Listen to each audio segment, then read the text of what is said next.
Welcome back to கேபிஸ் cooking vlog. நாம் இன்றைக்கி பார்க்க போகிறது குக்கிங் வீடியோ இல்லை. அப்போ வேறு என்ன வீடியோன்னு பார்க்குறீங்களா?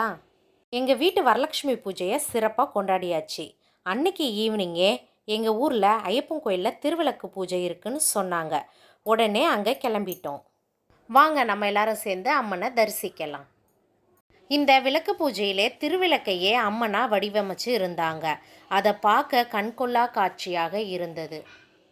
இந்த விளக்கு பூஜை 6:30 மணிக்கு தொடங்கி 9 மணி வரைக்கும் நடந்துச்சுங்க.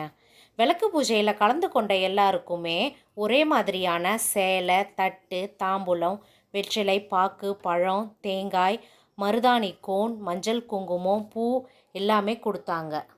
அது மட்டும் இல்லாமல் விளக்கேற்றுறதுக்கு எண்ணெய், திரிநூல், குடிக்க தண்ணி, சீப்பு மற்றும் பிரசாதமாக சக்கரை பொங்கலும் கொடுத்தாங்க. இந்த தர்மசாஸ்தா கோயிலில் தொடங்கி 32 வருஷம் ஆச்சுங்க. வருஷத்துக்கு 2 விளக்கு பூஜைன்னு தை மற்றும் ஆடியில் நடைபெறுது. இப்போ நம்ம கலந்துக்கிட்டது 64வது விளக்கு பூஜை. இந்த அம்மனுக்கு கட்டியிருக்க பட்டு சாரி, திருவிளக்குக்கு கட்டியிருக்க பட்டு சாரி எல்லாத்தையும் கடைசியில் ஏலத்துக்கு விடுவாங்க. அதை மக்கள் வாங்கி விரும்பி கட்டிப்பாங்க.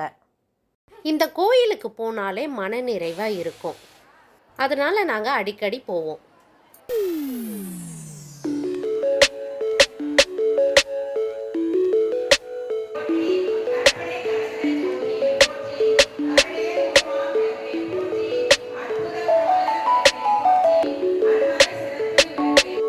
நம்ம தர்மசாஸ்தா கோயிலில் முதன்மையான கடவுள் விநாயகர் முதல் சிவன், முருகன், வள்ளி தெய்வானை, துர்க்கை அம்மன், கால பைரவர், கிருஷ்ணர், ஆஞ்சநேயர் மற்றும் நவகிரகங்கள் என அனைத்து தெய்வங்களுடன் ஐயப்பன் இருக்கிறார்.